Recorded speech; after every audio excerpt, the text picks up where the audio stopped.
familiarizarnos al máximo con la idea de que todos son relaciones, ¿no? Y que cuando uno lee un planeta en un signo, ahí hay una relación.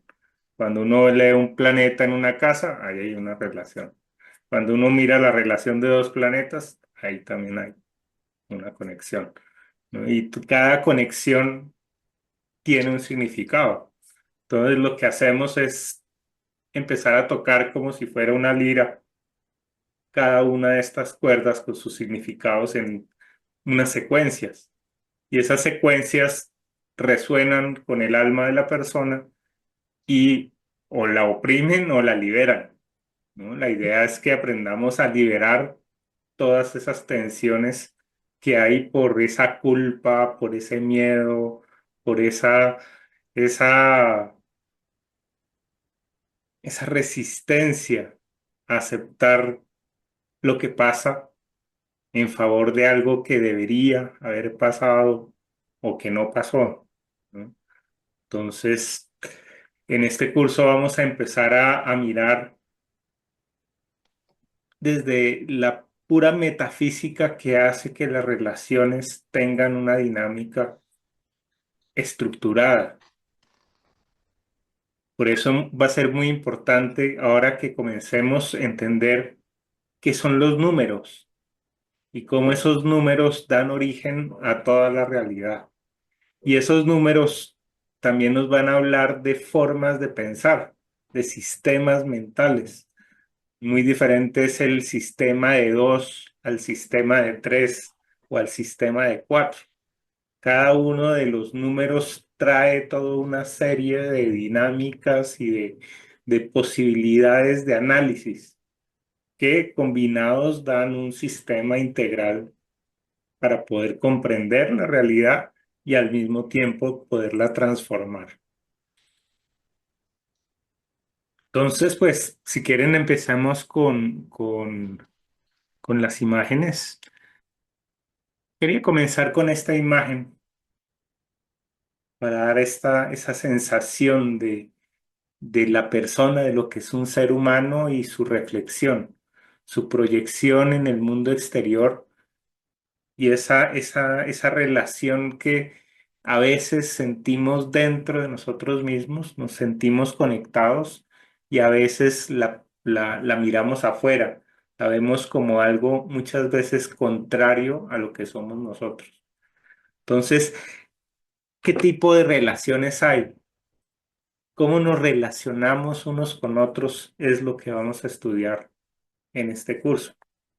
Vamos a ver cuáles son esas estructuras básicas que permiten con un mínimo de esfuerzo lograr un gran resultado. Entonces, para empezar, hay dos tipos básicos de relación. Una de las relaciones es en la que nosotros decimos que que está lo uno y lo otro. Esta dinámica es una dinámica de integración y favorece el amor. La otra, la contraria, sería más bien separativa. Y ahí es donde uno empieza a distinguir entre lo uno y lo otro, o lo uno o lo otro, ¿no? Esa O o esa U es, va a mostrar ese miedo a a la separación, ese miedo a la muerte, ese miedo, ya vamos a ver, a esa sensación de pérdida, ¿no? Entonces, el mundo en el que vivimos promociona muchísimo esta separación y este miedo. Las mismas técnicas de ventas dicen que lo primero que uno debe hacer es aludir al dolor de la persona, ¿no? A lo que le falta, a la sensación de vacío, que eso es lo más vendedor que hay.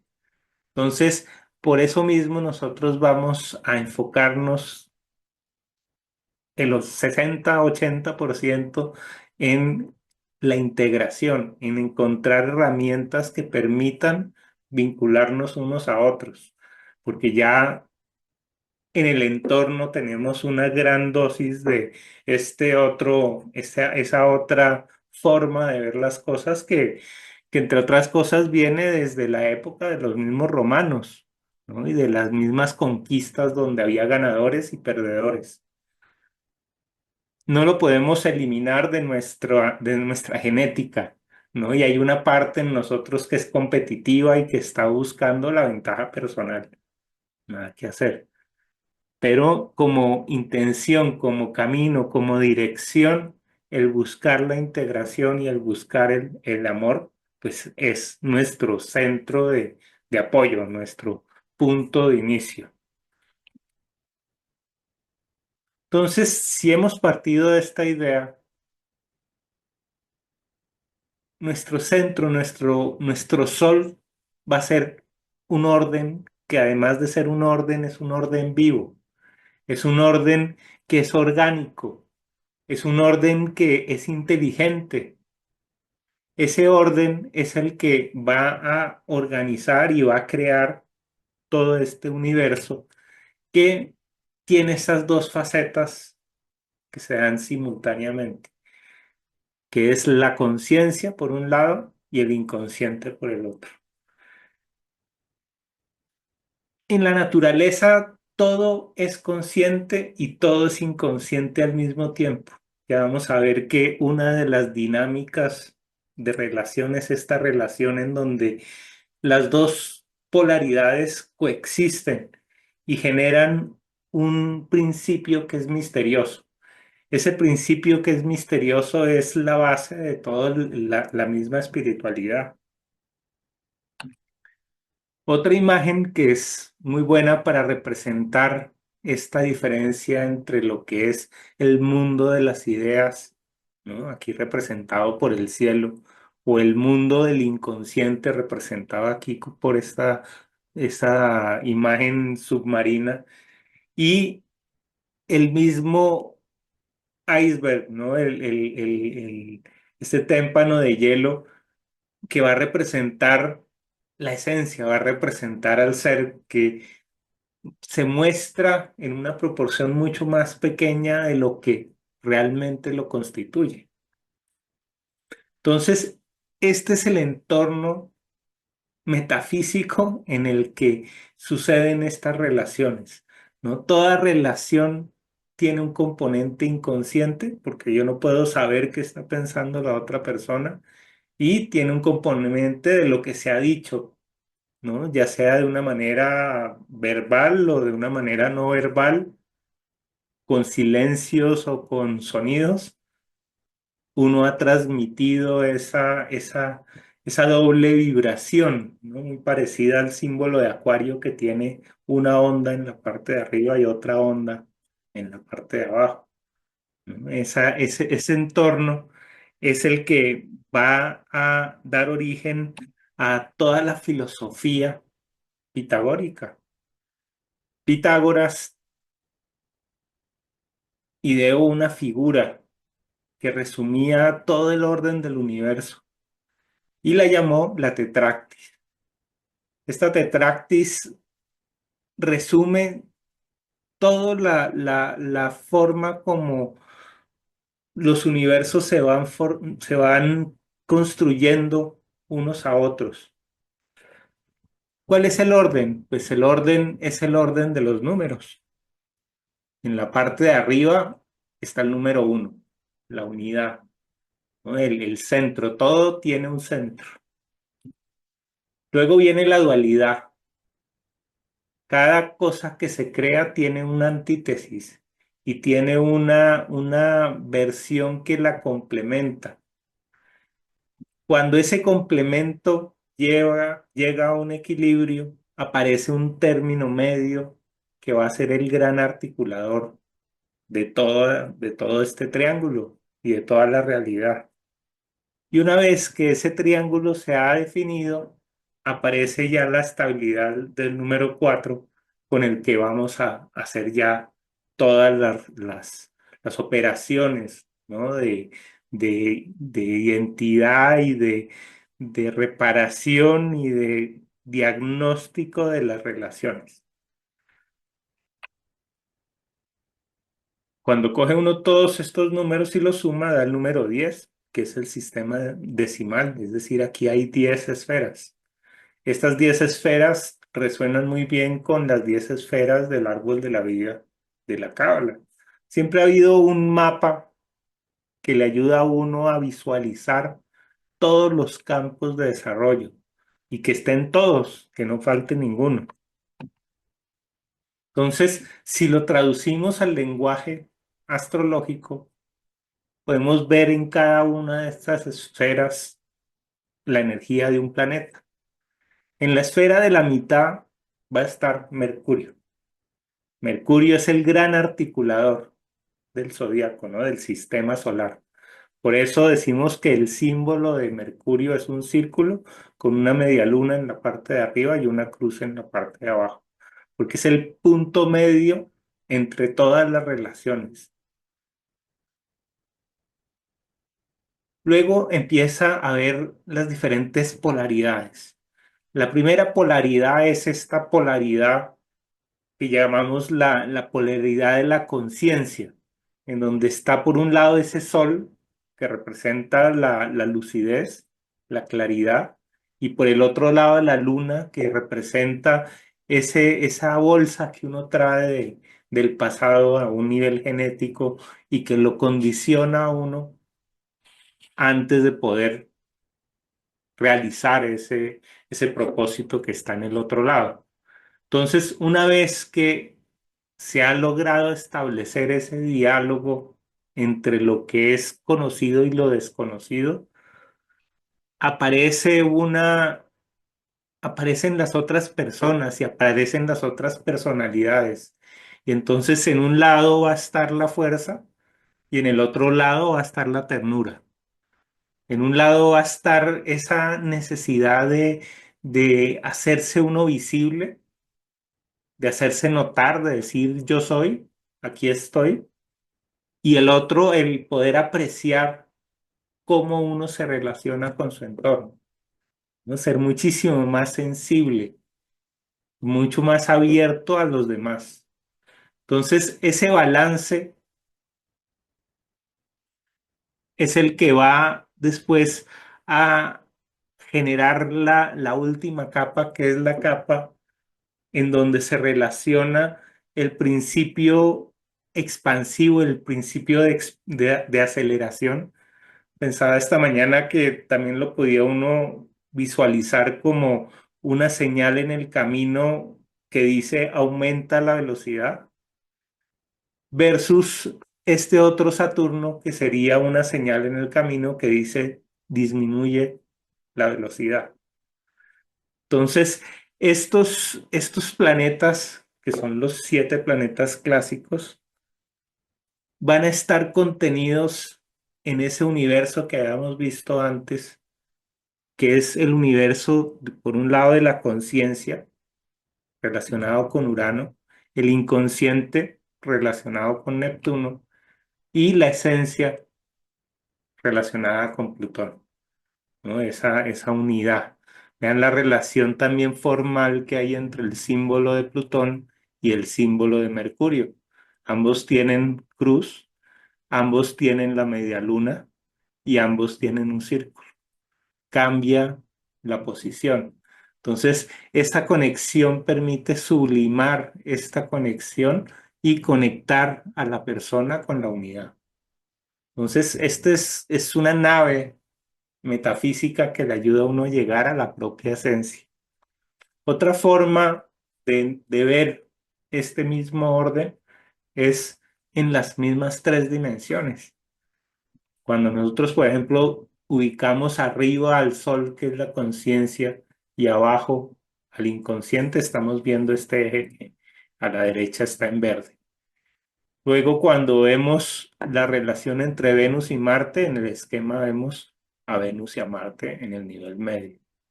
Y finalmente vemos a Saturno y a Júpiter en el nivel de abajo. Entonces, estas 3 direcciones van a estar articuladas por este Mercurio que representa a este personaje que vive en este mundo de 3 dimensiones, ¿no? Y que le está poniendo palabras a cada una le está poniendo palabras a cada uno de estos lugares. Como siempre, el contexto, el entorno es el entorno de lo transpersonal, ¿no? Siempre va a haber esa capa de lo personal en la parte de adentro y algo transpersonal que está en una capa exterior.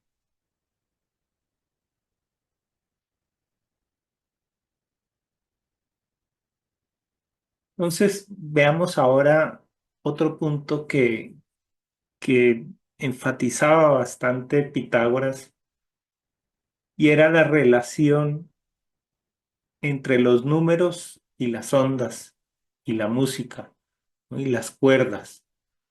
Se dio cuenta que si uno cogía una cuerda que estaba agarrada en dos extremos, se ve aquí en la primera imagen de la derecha arriba, y le ponía el dedo en la mitad, hacía que esa cuerda girara al doble de la velocidad. Y en música a esa relación se la llama una octava. Siempre vamos a oír, siempre hemos oído hablar de las octavas superiores en astrología. Octava superior para hablar de algo que tiene una vibración similar, pero está en el siguiente nivel. Entonces, no solo se hace esto con la mitad de la cuerda, sino que se puede dividir la cuerda en diferentes número de partes.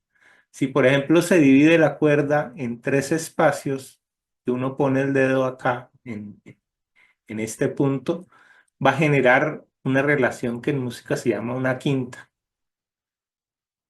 Y si hace lo mismo y divide la cuerda en cuatro partes y toca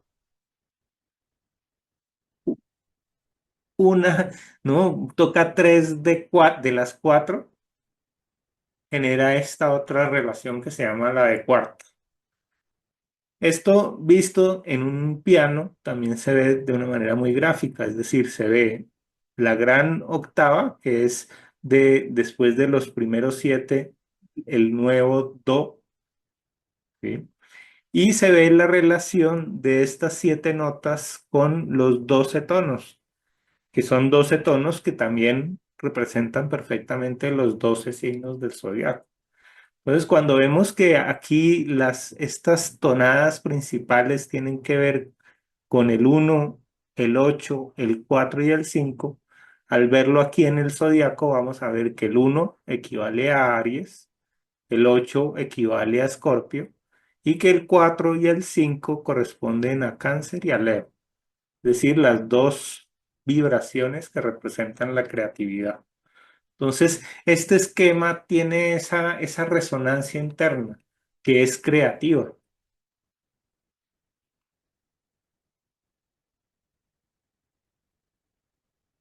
Entonces, vamos a ir reflexionando en cada uno de los números, ¿no? Vamos a empezar por el concepto de unidad.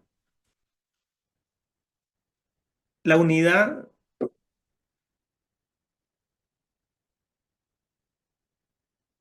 es ese punto de partida en el que nosotros nos sentimos como partes de un todo único. Es decir, todos hacemos parte de un mismo gran ser, que es el ser del sistema solar. Ese sistema, ese ser del sistema solar, tiene una serie de neuronas que somos cada uno de nosotros, cada uno con una función específica, pero todos orquestados por un gran paraguas que lo envuelve todo. Eso sería la unidad. Es una unidad que al mismo tiempo es compleja, ¿no? O tiene el potencial de lo complejo, aunque es la máxima simplicidad. Se junta la complejidad y la simplicidad en esta unidad que, como veíamos en el primer gráfico, es la integración de dos polos que inicialmente podrían verse como separados, pero aquí están unificados. Para entender el concepto de unidad, por eso es importante hablar de la teoría del caos. La teoría del caos es famosa por esa imagen de la mariposa que al aletear en un lugar del planeta puede hacer que al otro lado ocurra un tsunami, ¿no? Porque la idea es que la unidad, cuando empieza a multiplicarse y a desarrollarse, es muy sensible a variaciones muy pequeñas que hacen que el resultado final sea muy distinto uno de otro. Por eso pienso yo que es muy significativo el ver el lugar de nacimiento en una carta astral, porque el lugar de nacimiento en ese momento indica cuáles son las condiciones, el punto de partida de una persona, y gracias a ese punto de partida se puede ver cómo todas esas ondas han ido evolucionando y han ido progresando en el tiempo. Entonces, el caos es importante a la hora de entender la unidad, no como una antítesis, ¿no? La otra mirada, la mirada bueno-malo, diría que está la unidad, por un lado, versus el caos, ¿no? El bien tratando de matar al mal. En esta mirada, la unidad contiene al caos. El caos hace parte integral de esta energía que ordena tanto de una manera consciente como de una manera inconsciente. Y se ordena a través de esas matemáticas. Una de las matemáticas que a mí más me gusta y que la veo todo el tiempo por lo de la inteligencia artificial y todo lo que ve uno en el cine en estos tiempos es la matemática que es fractal. La matemática que es fractal se concentra mucho en.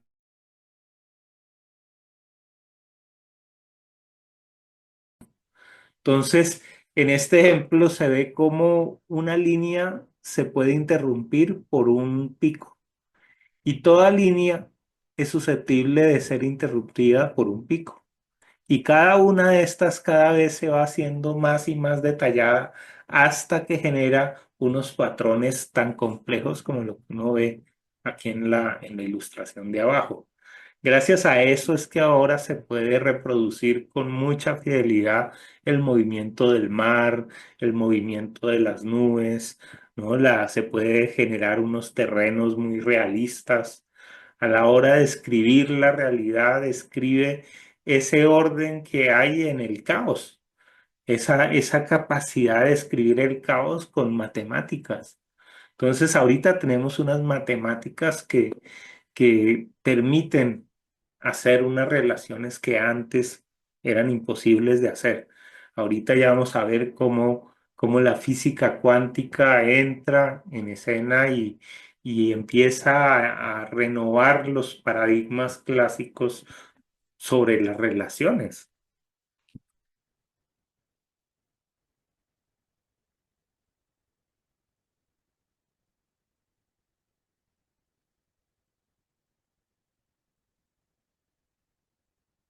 Entonces, habiendo entendido esto de la unidad, ¿no? Una unidad compleja, vamos a entrar a la dualidad. La dualidad es el principio fundamental de todo nuestro estudio astrológico, pero también de toda nuestra comunicación y de todo lo que son las relaciones, ya sean de pareja, ya sea con hijos, con jefes, con toda persona que está allá afuera.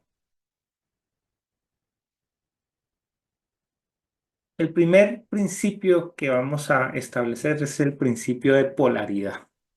Vamos a decir que el principio de polaridad es el motor de todo el universo. Todo pulsa. Esa polaridad nosotros en astrología vamos a relacionar con estos dos grandes campos. Uno el del sujeto y otro el del predicado, ¿no? Son términos gramáticos. ¿El sujeto quién es? Es el personaje, es el actor. ¿Y el predicado cuál es? Pues sería el papel. ¿no? El guión que está siguiendo este actor. En las ilustraciones que yo hago, el sujeto es el conductor y el predicado es el vehículo. Ese predicado muchas veces también se puede ver en una tirada de tarot, ¿no? Donde uno saca dos cartas. La primera carta habla del sujeto y la segunda va a hablar del predicado, ¿no? A decir, ¿qué hace ese sujeto? Y ahí puede haber todo tipo de combinaciones. Si uno parte, por ejemplo, de una matriz de 8 por 8, va a haber 64 posibles combinaciones. En astrología, que trabajamos mucho con el número 12, cuando combinamos, ¿no? Dos matrices, dos filas y columnas de dos elementos, nos van a dar 144 combinaciones posibles. Cada una de estas combinaciones tiene su propia personalidad. No se las puede generalizar, ¿no? De una sola pincelada de buenas o malas, ¿no? Todas tienen su lado creativo y por otro lado tienen un lado de representación de una realidad que es inmodificable. Entonces, una vez que uno empieza a analizar el predicado, se va a dar cuenta que el predicado a su vez tiene dos componentes. Uno de esos componentes es el verbo, es decir, la acción.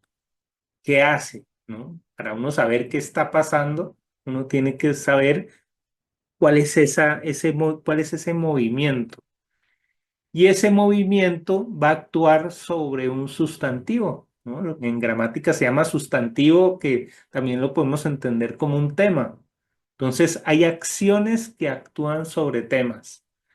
Y en la gramática hay otra serie de palabras que ayudan a calificar a esos sustantivos y a esos verbos, que son los que llamamos adjetivos y adverbios. Podríamos identificar cada uno de estos elementos polares con la astrología. Entonces decimos que ese sujeto, ese actor, va a ser cada uno de los planetas. Luego los signos zodiacales nos van a hablar de las acciones y por eso se representan o se puede representar como un vehículo que le ayuda a uno a moverse de alguna manera, ¿no? Los signos inmediatamente le dicen a uno, le muestran a uno qué es lo que está pasando, cómo sería ese guión de ese actor, ¿no? Y qué sería lo más previsible para ese papel, ¿no? Independientemente de quién lo está actuando, que sería la otra observación. Y una vez que uno entiende qué es lo que hace ese actor, pues empieza a ver cuál es ese escenario. Y los escenarios son las casas, es decir, los temas de reflexión, los contextos son los que nos van a dar ese campo de referencia donde pues le va a dar solidez a la comunicación que estamos dando. Es decir, ¿qué es lo que nosotros estamos predicando con esta lectura? Lo podemos ver de una manera gramática con el idioma o con la misma astrología.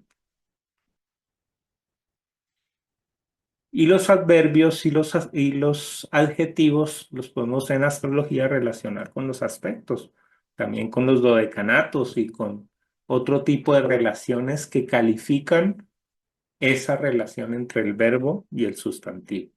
Entonces, estos son como los personajes. Hay personas que son más verbales y hay personas que son más sustantivas, ¿no? Hay personas que van más por el ver cuáles son las cosas y los hechos que se han producido, y otra va a estar más centrada en qué se hizo, ¿no? ¿Cuál fue la acción?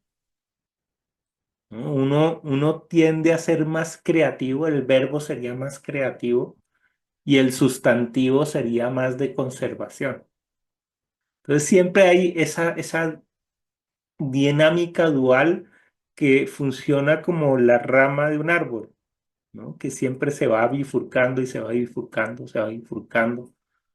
Esa es la polaridad que rige a todo el universo, ¿no? Todo se empieza a multiplicar, se empieza a subdividir.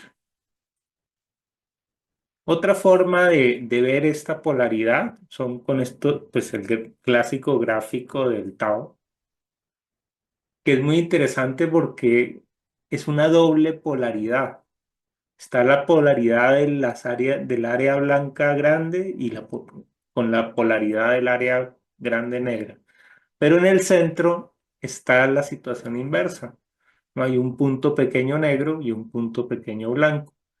Y eso hace que haya una fluctuación, ¿no? Entre esos dos polos, que no se conciba esta polaridad como estática y absoluta, que eso se haría que los dos polos quisieran separarse y estuvieran peleando el bien contra el mal, sino que aquí el bien y el mal, cada uno tiene la clave para completarse, ¿no? Tiene la clave la tiene el otro para saber uno qué le falta para completarse. Abajo hay una imagen también que me gusta porque da la idea de resonancia y de superposición. Entonces las dualidades se multiplican de tal manera que empiezan a generar sistemas muy complejos. Veamos algunas de las palabras que ayudan a ilustrar lo que es la polaridad. En principio está el yin y el yang, que no tienen nada que ver con bueno y malo, ¿no? El yin y yang es la fuerza yang, representa a lo masculino, representa la fuerza de fortalecimiento y la energía yin va a representar el debilitamiento o la apertura o la disolución, ¿no? En español podemos hablar de contracción versus expansión, no como contradictorios, como antagonistas, sino como dos polos que cuando se logran integrar generan esa luz que ya vamos a ver en el número 3, que es la conciencia. La conciencia surge de la unión de dos polos que son contrarios. Lo mismo va a pasar con la creatividad y la receptividad.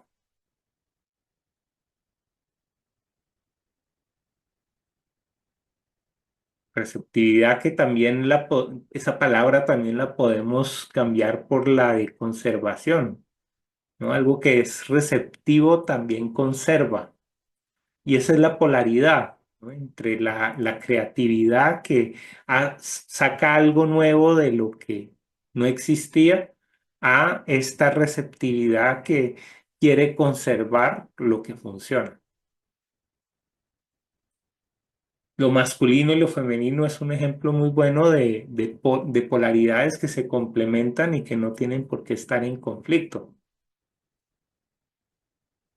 Lo par y lo impar tienen que alternarse. No pueden, no es que es lo impar o lo par, ¿no? Es lo impar y lo par. Es el ser y el estar, no solamente ser o estar. Y en el momento en que uno le pone la O, separa. En el momento que uno pone la I, empieza a unir. Entonces, todos estos ejes son ejes de reflexión. Reflexionar en el día y la noche, cómo el día y la noche están conectados, cómo la luz y la sombra están conectadas, cómo el sol y la luna están conectados, cómo el blanco y el negro, cómo la extroversión y la introversión. Y bueno, ya ustedes van a leer después cada uno de estos pares y la idea es que lo mediten y lo rumen y lo sientan, porque en el momento en el que uno siente cada una de estas palabras, en el momento de la lectura va a venir a través del cuerpo y no a través de la memoria. Entonces, esto es mucho más eficiente hacer un ejercicio de visualización con cada una de estas palabras que coger a aprendérselas de memoria, que sería absurdo y no habría cabeza que se acordara de todo esto. ¿No? ¿Qué sería la antítesis a esta visión integrativa? Es lo que Alejandro Lodi llama la polarización. Y ahí hay que tener cuidado con esos dos términos, polaridad y polarización. La polaridad es natural, todo es polar, pero la polarización es la exageración de uno de los polos en contra del otro. Entonces, ahí aparece estas polaridades que son clásicas. La polaridad principalmente entre lo bueno y lo malo. ¿No? Debemos buscar lo bueno y eliminar lo malo. Aquí el amor no se relaciona con el miedo, sino con el odio. La inteligencia con la estupidez. La seguridad con la inseguridad. Al rico con el pobre. Y ahora nos venden mucho la idea del ganador versus el perdedor.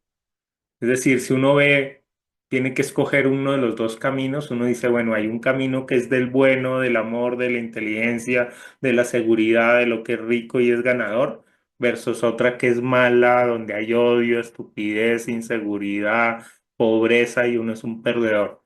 Entonces, la polaridad nos va a decir definitivamente la balanza se inclina en uno de los dos costados y normalmente uno tiende a proteger su posición.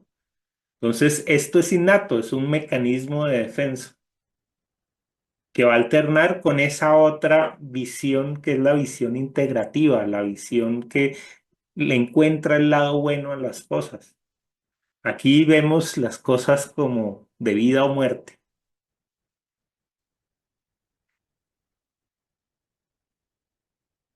Hablando de esta dualidad, una de los mecanismos que más me gusta es el que define la palabra de paradoja. Una paradoja es para es diferente y doja viene de dicho, de decir, ¿no? Son dichos contrarios, dichos antagónicos. Y esa capacidad para combinar dichos contrarios es la que tiene esa clave mística, esa clave que ya vamos a ver cómo la ciencia se resiste mucho a estas dualidades que en cierta forma parecen que no son racionales. Aquí saqué algunas de las clásicas frases que decimos muy continuamente que son paradojas. Pues, por ejemplo, cuando decimos menos es más, es una frase que no es lógica. Si es menos, no es más. ¿No? En principio, pero aquí menos es más y tiene mucha sabiduría porque es la grandeza que hay en la simplicidad. Se combinan dos ideas y se crea una nueva que es mucho más potente que las dos palabras por separado. Lo mismo se puede decir cuanto más aprendo, menos sé.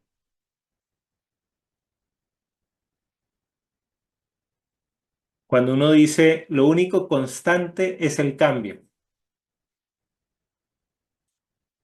Paradoja. Un silencio puede decir más que mil palabras. Cuanto más te resiste, cuanto más te resistes, más persiste. Todo lo que uno no quiere es lo que se empieza a repetir de una manera persistente. ¿No? Y a veces eso es cuando uno atrae situaciones que precisamente son las que más temen. Todo esto va actúa muy potentemente en el inconsciente. Otro dice, solo quien se pierde puede encontrarse. Y la última, cuanto más compartes, más tienes, ¿no? El que más da, más tiene, voy a decir uno. Entonces, esta paradoja y estas paradojas que están acá nos ayudan a visualizar esa integración de contrarios. Otra de las facetas de esta comparación de dos polos es la que nos da la palabra ambivalencia. Y aquí yo ponía el subtítulo Pesadilla de lo racional porque la física clásica detesta esa ambivalencia. Y se burlan de la astrología muchas veces porque dicen, ay, en la astrología dicen que es bueno, pero también es malo al mismo tiempo. Como que todo es de las dos, tiene esas dos caras y lo ponen como su mayor defecto. Al contrario, la física cuántica ha reivindicado la ambivalencia de una manera extraordinaria. Ya el experimento de este famoso físico Schrödinger, que hablaba de ese experimento en donde había un gato que si uno no podía ver a través de la caja, no sabía si estaba vivo o estaba muerto. Y que a los ojos de la luz de la física cuántica, el gato estaba vivo y muerto al mismo tiempo hasta que no se abría la tapa de la caja para verificar en qué estado estaba. La física cuántica hace fiesta con estas ambivalencias. Ya hemos oído hablar que se habla mucho de ese dilema entre lo que es la onda y la partícula, ¿no? Un nivel atómico, eso que llamamos electrones, que cuando los llamamos electrones nos imaginamos como unas partículas, en realidad no son partículas, sino que al mismo tiempo son campos ondulares, campos de probabilidades que no tienen una posición particular. Y son las dos cosas al mismo tiempo. No es que un electrón sea una onda o una partícula, sino que es una onda y una partícula al mismo tiempo. Y eso hace que además surjan otra serie de conexiones como la idea del entrelazamiento cuántico, donde partículas que aparentemente están muy distantes unas de otras responden inmediatamente a la otra, como si estuvieran conectadas a una velocidad infinita, mucho más rápido que la de la luz. Entonces, nosotros en nuestro tiempo tenemos una cantidad de imágenes que nos hablan de esa posibilidad de unir, ¿no? De unir lo que aparentemente no se puede unir. Y eso contrasta mucho con la forma de pensar que creó la primera astrología, una astrología mucho más predictiva, una astrología que no le gustaba tampoco la ambigüedad y por eso tenía unos lineamientos muy precisos que determinaban si esto era favorable o no era favorable, o si esto se leía de una manera positiva o de una manera negativa. Ahorita con esta astrología psicológica vemos que está el potencial tanto de vivir una situación de la manera más maravillosa o de la manera más desastrosa al mismo tiempo. Y como que suceden en mundos paralelos al mismo tiempo.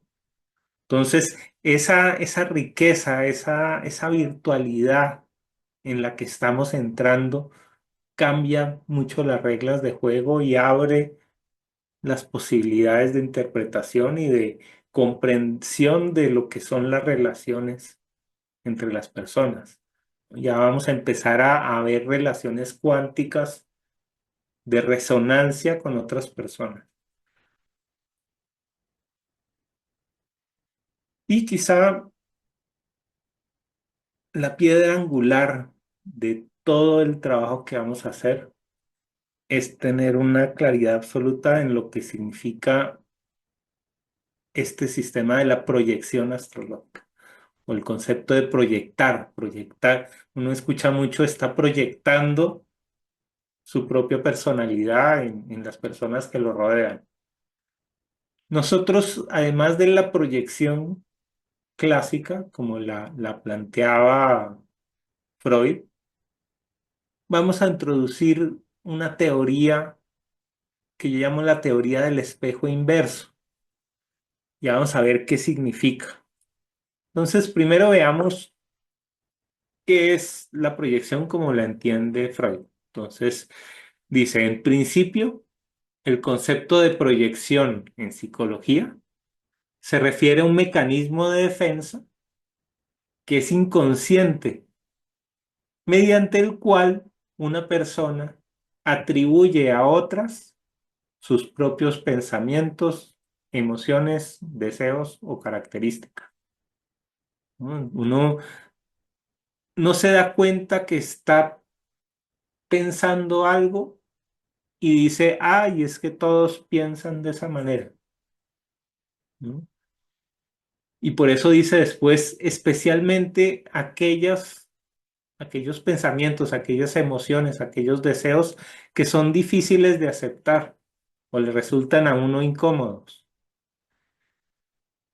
Este concepto fue introducido por Sigmund Freud en el contexto del psicoanálisis y se ha desarrollado en diversas corrientes psicológicas. Este es el espejo clásico, ¿no? Donde yo digo, lo que atraigo es un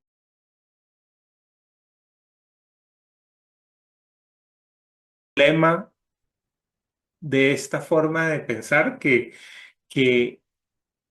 no es muy práctica a la hora de enfrentar temas que que lo contrarían a uno de una manera demasiado potente.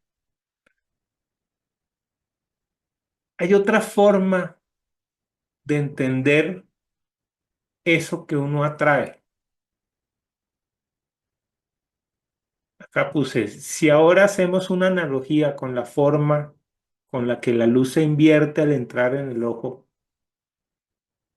¿sí? Hemos visto ya en muchos, ¿no?, imágenes científicas donde le muestran a uno que todo lo que uno ve derecho en el mundo exterior, dentro del ojo se invierte, ¿no? Y el cerebro empieza a entenderlo invertido. Y esa es una forma de asimilar la información que está inmersa, ¿no?, en lo que es propio, nuestro propio organismo físico. Lo mismo vemos que se sabe que el hemisferio izquierdo del cerebro controla el lado derecho del cuerpo y el hemisferio derecho del cerebro controla el lado izquierdo del cuerpo. Hay un cruce. Ese cruce hace que uno empiece a reconocer en eso que a uno se le aparece como lo contrario, en la oportunidad que le está brindando el universo de que uno saque a flote una virtud de la que no era consciente. Entonces, es muy diferente el ver que uno atrae lo que es igual a uno, a ver que uno atrae oportunidades que parecen contrarias a lo que uno quiere desarrollar, pero sin las cuales uno no podría hacer ese trabajo.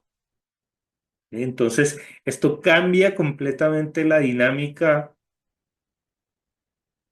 de la relación entre personas y empieza a encontrar la solución, porque ahí es cuando uno se da cuenta que no debe buscar lo igual, lo igual en el otro, sino ver cómo ese otro genera un espacio y genera unas condiciones que hacen que uno mejore, que uno progrese, que uno haga conciencia sobre niveles que tenía ocultos.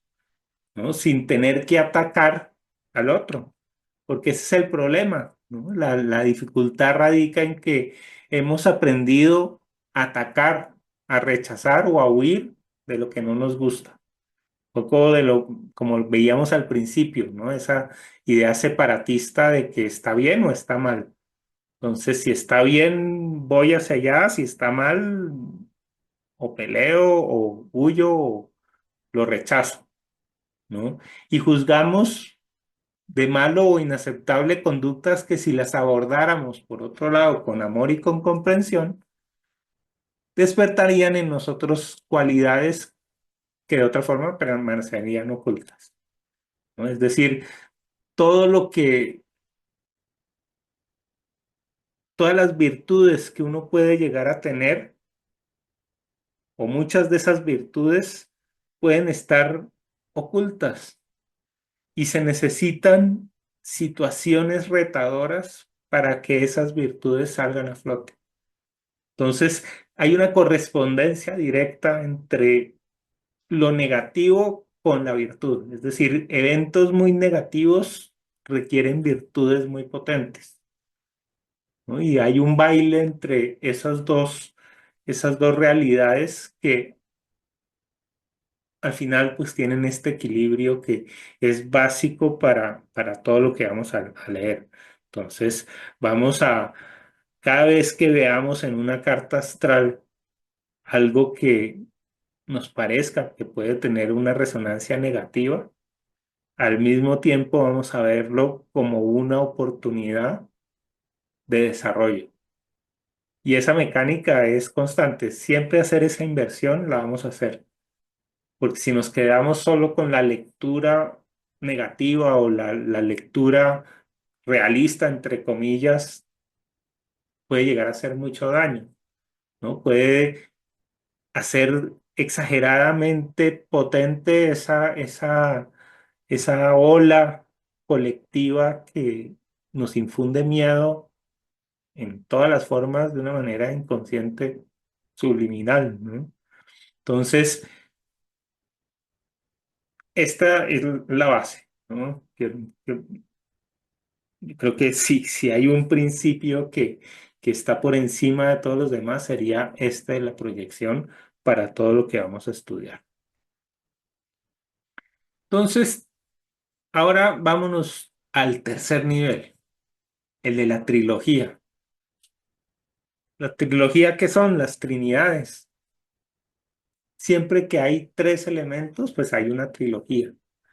Aquí vamos a leer estas trilogías desde tres puntos de vista. Vamos a decir que primero hay una lectura evolutiva de la trilogía. ¿Qué es la lectura evolutiva? Sería una lectura en la que uno distingue que hay un principio, un medio y un fin. Hay una secuencia entre los tres elementos.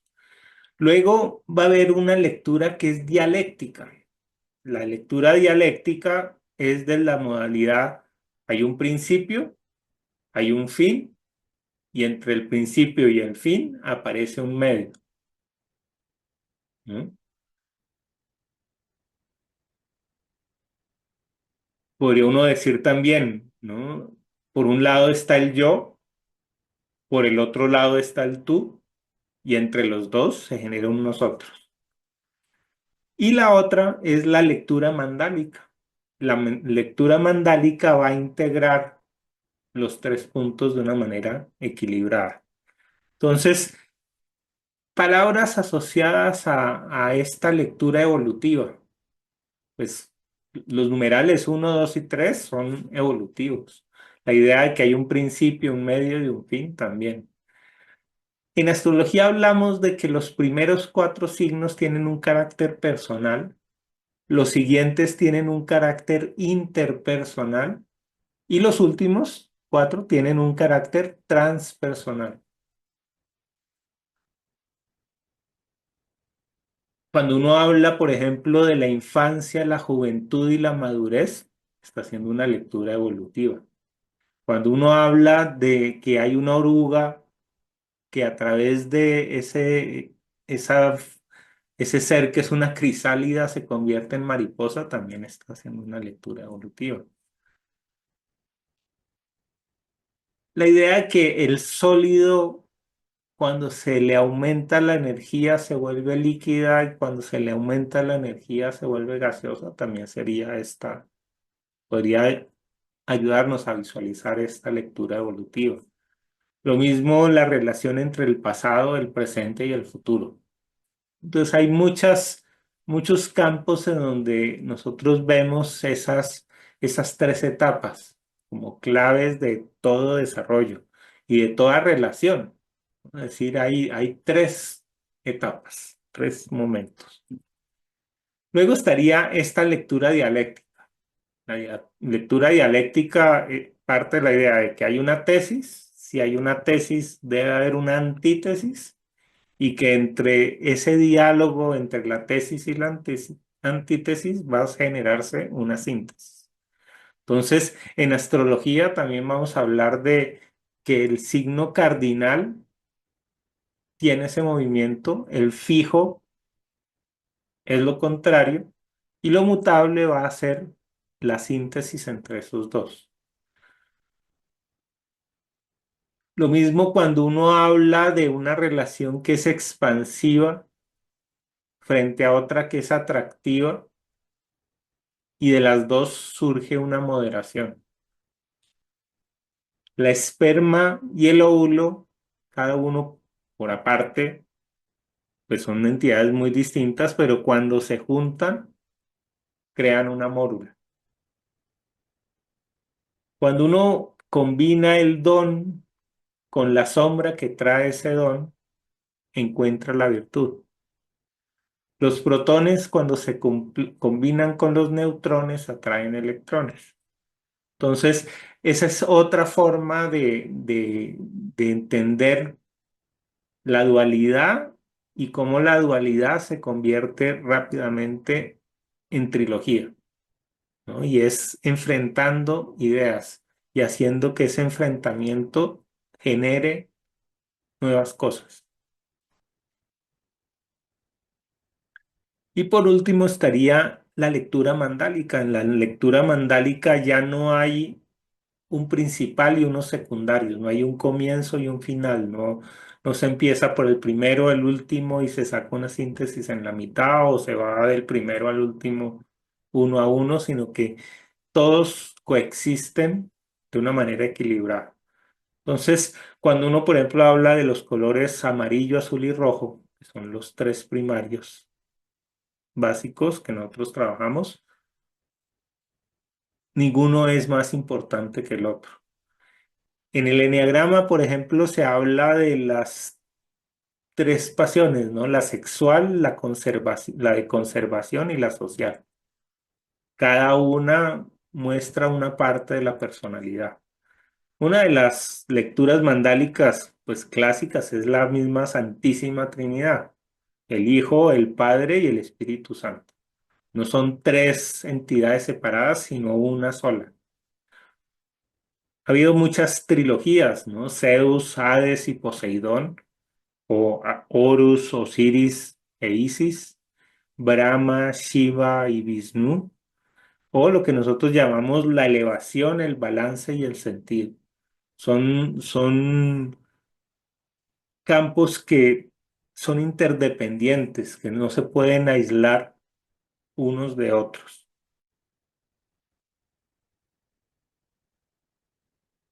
Y de ahí ya vamos a pasar al campo de la siguiente clase, que es cómo de los tres elementos pasamos a los cuatro elementos. Entonces, estos tres elementos, cuando empiezan a vibrar todos en sintonía,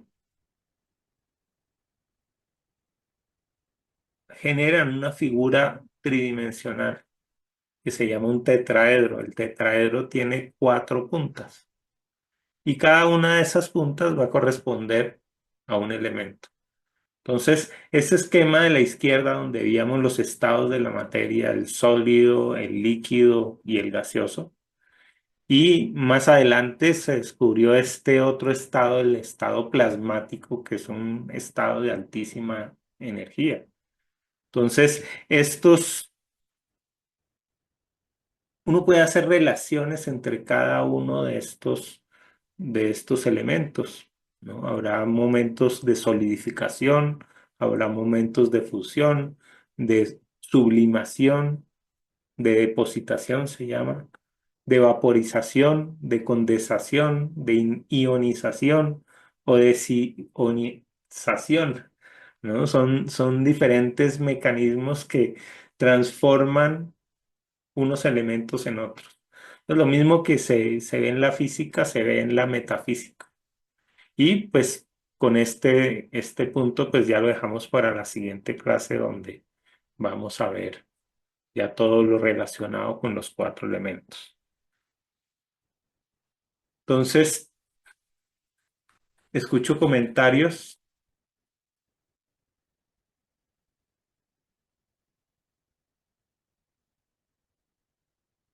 Uy,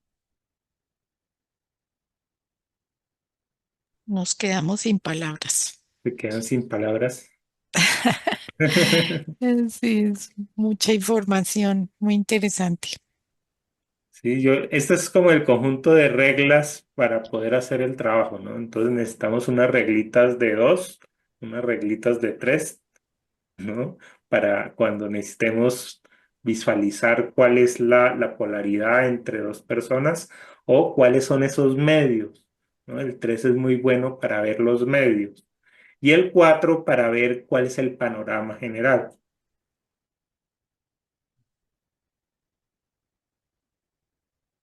Lo que buscamos es ese acuerdo integrador.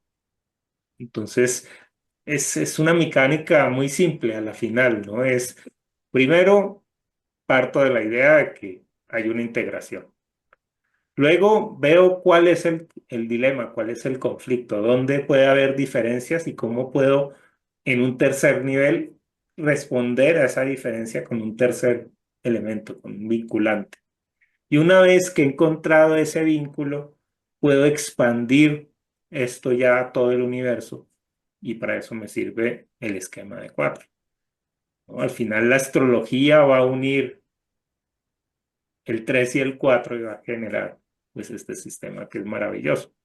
Pero parte de estas reglas básicas, ¿no? De estos números básicos.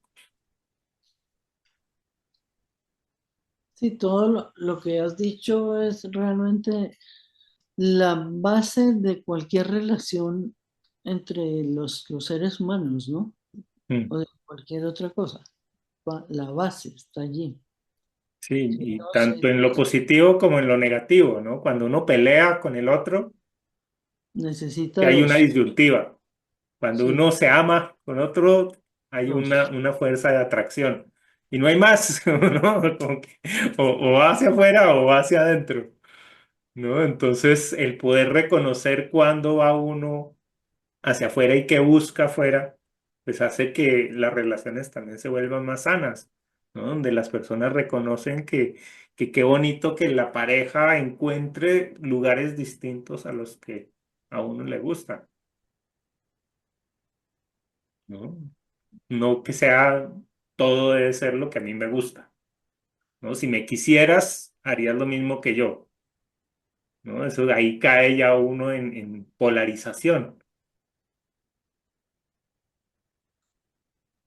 ¿no? Todo como yo quiero, eso es polarizarse, cuando debería ser un diálogo, ¿no? Entiendo que yo me libero de una manera, pero sé que tú te liberas de otra manera completamente diferente, ¿no? Y que no tenemos que compartir todo, absolutamente, porque eso sofoca las relaciones. Debe haber ese juego de lo diferente. Y eso va a ser muy importante a la hora que miremos las sinastrías en cartas astrales, porque no es tan sencillo como decir, ah, sí, estas dos personas son compatibles o no son compatibles, ¿no? Estos van a pelear o estos no van a pelear. Depende del nivel de conciencia, cómo van a articular y qué significados le dan a cada uno de estos personajes que son en cierta, aparentemente contradictorios. Muy bonito. Hoy estaba en un control político de la entidad donde trabajo y de esas cosas que uno ve como malas, digamos, algo así. eh, Habían muchas cosas que iban surgiendo del momento y que uno decía, uff, qué chévere que haya surgido esto, surgió una nueva oportunidad, surgió, o sea, hay varias cosas que de lo que pareciese negativo, de lo que pareciese como perjudicial, trae muchas cosas bonitas. Entonces, justo estaba recordando todo mientras estabas compartiéndonos toda esa información. Sí, yo creo que ahí está la clave de la felicidad, ¿no? Poder uno invertir eso que uno dice, uy, qué malo, decir uno, pero qué bueno, ¿no? Que gracias a eso, no poder uno agradecer, es que si uno pudiera hacer eso todo el tiempo, estaría iluminado, ¿no? No chocarse, no resistirse a nada de lo que pasa, sino todo comprenderlo con amor. No quiere decir que todo quiera uno que sea fácil, pero en la misma dificultad agradecer. Esa es la iluminación, ¿no? Uno es fácil decirlo, a veces hacerlo, ¿no? Se le atraviesa a uno alguien en el carro y, ¿no? A veces como que tomarlo como por el lado amable cuesta, ¿no? Pero, pero sí es ese propósito, ¿no? Tener un propósito, el propósito de cada vez decir uno, esta vez no estallé, ¿no? Esta vez no me agarré al pito, esta vez frené, respiré y no me molesté. Propósito diario, sea Qué rico, claro, ¿no? Entonces, ahí se da uno cuenta que es muy sutil, ¿no? Las relaciones, cómo uno se une o se separa en cada acción, ¿no? Cuando uno saluda o no saluda al vecino. Paso y no lo saludo. Yo no saludo, a mí me gusta saludar. Estamos en Bogotá y no nos saludamos. O ese que saluda y que pregunta y que yin y yang.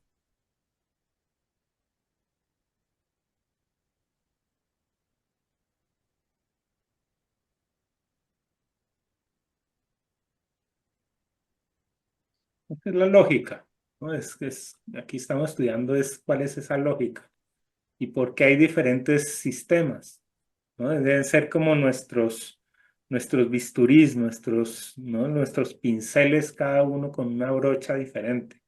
Hay veces que va a ser muy práctico acudir a la dualidad. Habrá momentos en que hay que hablar de la unidad o hay momentos en que hay que buscar ese punto medio o hay esos momentos de ver los cuatro elementos como ya el panorama completo. Me gusta mucho ver los cuatro elementos cuando tengo idea de uno, de dos, pero me hace falta ver qué hay detrás, ¿no? Entonces los cuatro elementos revelan la realidad, ¿no? Los tres puntos son más de proceso, más de tiempo, diríamos, mientras que los cuatro son más de espacio, más estáticos, ¿no? Cuando hay cuatro, están los cuatro presentes siempre. En cambio, cuando están los tres, o uno está en el pasado, o está en el presente, o está en el futuro, hay un movimiento. Entonces se integran los dos, el movimiento del tiempo y el espacio. Entonces esto a mí me gusta porque es verlo primero como esa esfera metafísica que puedo sentir, porque si no sería una idea en la cabeza. Cambio acá es esa sensación de que todo está integrado, ¿no? Lo respiro, cuando inhalo, siento que todo se conecta.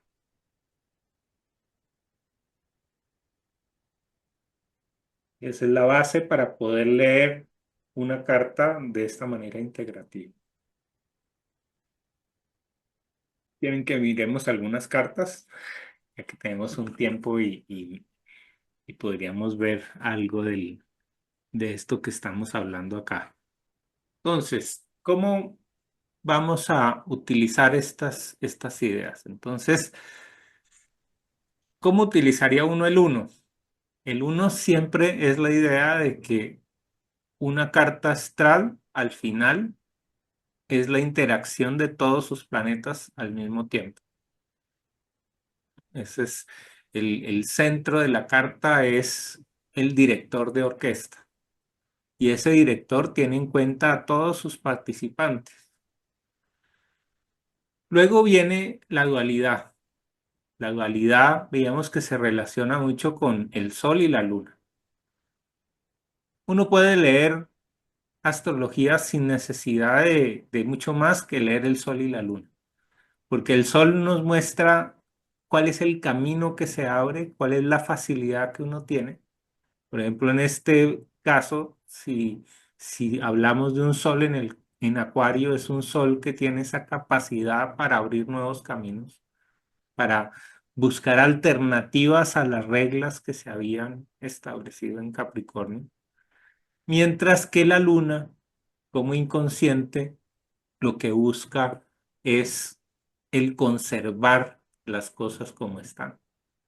Acuario, así como está en línea con el signo de Leo, habla de creatividad. Y la creatividad es lo contrario a la conservación, porque si yo conservo quiere decir que no necesito nada nuevo. Y si hago algo nuevo quiere decir que no quiero conservar lo que ya tenía. Entonces hay una profunda contradicción entre el eje de la conservación y el eje de la creación. Eso hace que haya una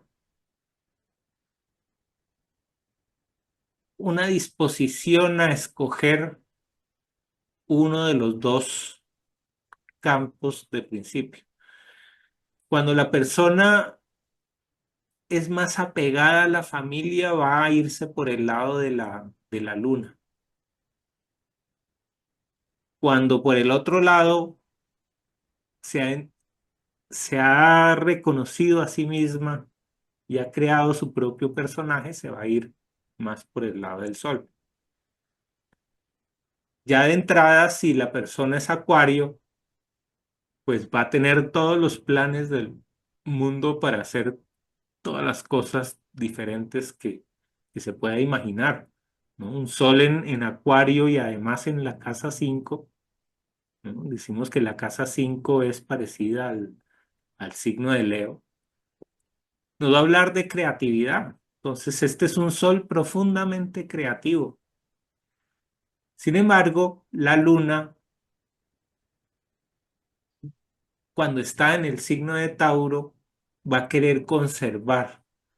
Y en este caso, como está en la casa 9, va a querer conservar su propio sentido, ¿no? El sentido filosófico de la persona va a ser más bien estricto, ¿sí?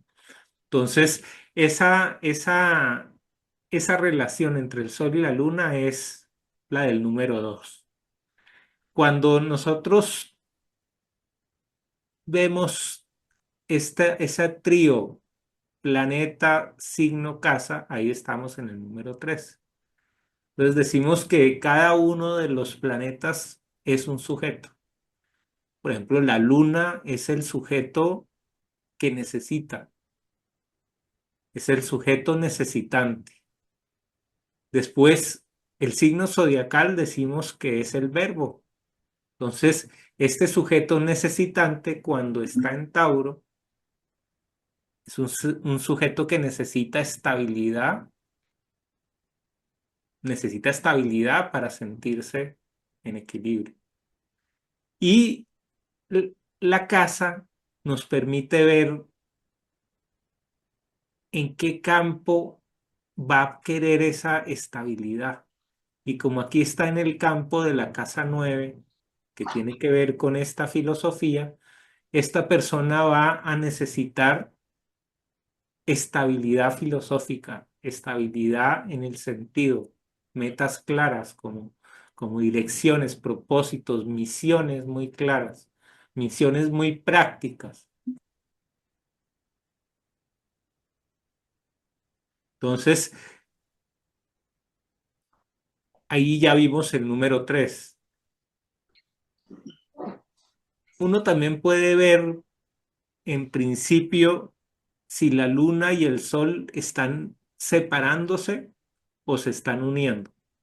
No por el hecho de que estén en cuadratura, pongámoslo acá con los aspectos. Mira acá más fuerza el aspecto. Si me lo muestra, ahí está. Sí, aquí se alcanza a ver esta cuadratura del Sol con la Luna. Entonces, no por el hecho de que haya una cuadratura quiere decir que haya un conflicto. Esta persona puede aprender a ser creativa con la materia y ser creativa con filosofías muy prácticas.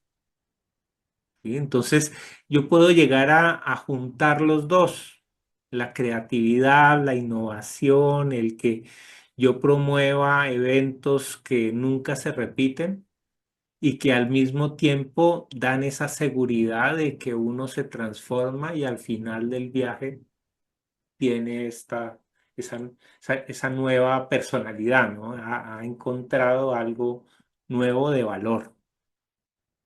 Entonces, se pueden unir y pueden favorecerse uno a otros aún estando en cuadratura. Y para eso es que nos sirve todo esto que hemos visto ahorita, porque yo puedo ver que si bien el Sol en Acuario puede ser muy diferente a la Luna en Tauro, yo puedo decir, debe haber un punto medio entre Acuario y Tauro. Y ese punto medio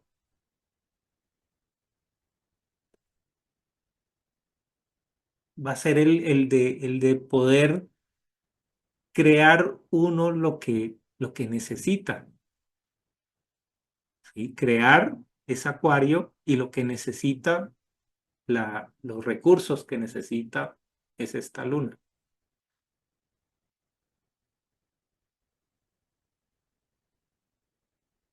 Ya cuando pasamos al campo de los 4, ya podemos hacer este otro análisis que hacemos con esta herramienta. Entonces, aquí empezamos a ver cuáles son esas cruces, las, las 3 cruces básicas. Está la cruz cardinal, por ejemplo, en esta carta. La cruz cardinal es una cruz que va a contraponer dos cosas totalmente opuestas. Una es el libre albedrío, que representa la relación de entre Aries y Libra, y la determinación, está representado por el eje Cáncer-Capricornio. Aquí es bellísimo cómo se superponen cosas que podrían ser totalmente antagónicas y que no jugarían una con la otra, ¿no? Pero acá sí hay una relación, ¿no? entre el libre albedrío y la determinación, que cuando están en equilibrio generan una sensación de paz. Esto lo vamos a ver pues ya con más detalle más adelante, pero veámoslo acá en la carta. La otra cruz es esa cruz de los signos fijos. Los signos fijos tienen esta dualidad entre la creatividad, que es Acuario y Leo, y la conservación, como decíamos, ¿no? Tauro es la conservación de lo físico y Escorpio es la conservación de lo emocional. Por eso ahí es donde están los apegos, las necesidades y muchas veces esas sensaciones que no nos podemos sacar de encima. Mientras que la otra conservación es la del alimento, la del cuerpo físico. Si bien uno tiene un cuerpo físico y tiene un cuerpo emocional, ese cuerpo físico y ese cuerpo emocional se pueden recrear. Ese es el otro eje. Y por último está el eje que va a relacionar a lo que llamamos los signos mutables. Y está lo que es consciente, porque Géminis habla del pensamiento y Sagitario de la visión que alcanzamos con ese conocimiento. Mientras por el otro lado están los mecanismos automáticos de Virgo con el inconsciente de Piscis. Esa es la forma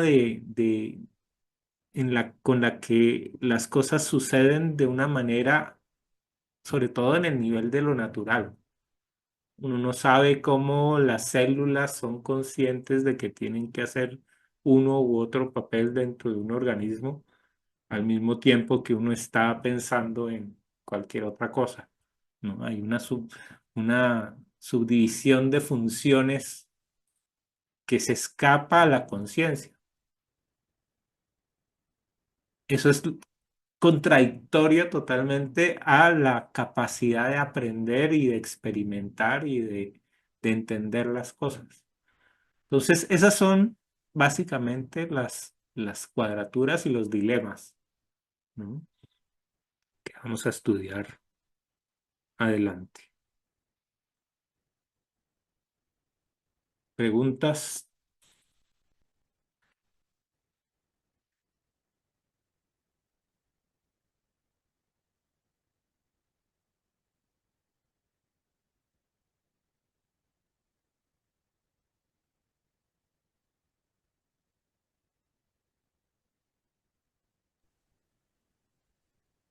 Digamos que esas comparaciones se podrían hacer, con cartas superpuestas.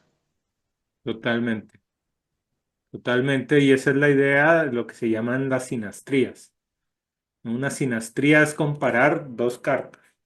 Entonces uno puede ver qué planetas coinciden, ¿no? Entonces, si en una carta está Venus y en otra carta está Plutón, pues ahí pasan unas cosas, ¿no? Uno solo con decirlo ya debería sentirlo, ¿no? Uno decir, ay, tan tierna Venus, y mire a ese Plutón tan, ¿no? Tan vasto, tan intenso, ¿no? Entonces, esa es una relación, mientras que si está Venus y al otro lado está Mercurio, que es de la palabra, uno dice, uy, estos deben hablar todo el tiempo, ¿no? Deben darse gusto hablando. Y así todas las combinaciones. Y lo importante aquí es que no hay que saberse nada de memoria, no es que yo me sé cómo es que se la lleva Venus con Plutón, es que lo tengo que sentir, me lo tengo que imaginar solo con mencionar a los personajes, porque siento empatía con los personajes, siento empatía con Venus y siento empatía con Plutón. Sé lo que necesita Plutón y qué es lo que le va a pedir a esta Venus.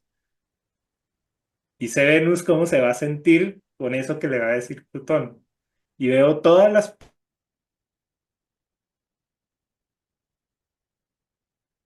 una Venus vulnerable y víctima, hasta una relación de un hombre poderoso con una belleza incalculable y, ¿no?, una relación de poder extraordinaria. Y mil otros escenarios, ¿no? Se puede hacer una película con cada una de las versiones entre Venus y Plutón, ¿sí? Por lo menos 20 posibles escenarios donde Plutón y Venus se relacionan de una manera distinta, siendo Plutón y Venus los mismos personajes. No es que, no, Plutón y Venus, esto es pelea segura, ahí no hay nada que se pueda hacer, cuídese porque esto, no se puede decir eso, ¿sí? Que tiene sus condiciones, ¿no? Cuando Venus está con Plutón, el amor va a ser intenso, no va a ser, ¿no? Y la persona va a querer que haya intensidad en la relación, va a sentirse totalmente fuera de lugar cuando la relación no es de cierto celo, de cierta búsqueda, de cierto reto, ¿no? Si uno tiene un Venus de pronto en Piscis, pues como que le va bien todo, ¿no? Ese todo le sirve igual.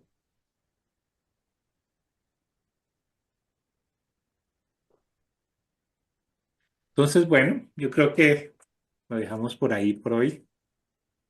Entonces, muchas gracias y seguimos la clase entrante. A ti, Sergio, muchas gracias. Bueno, A todas y todos, bendiciones. Gracias, Sergio. nos vemos. Muchas Gracias, gracias. Feliz gracias, noche. muy amable por toda tu información. Vamos a disfrutar mucho este curso. Mil gracias. Bueno, gracias.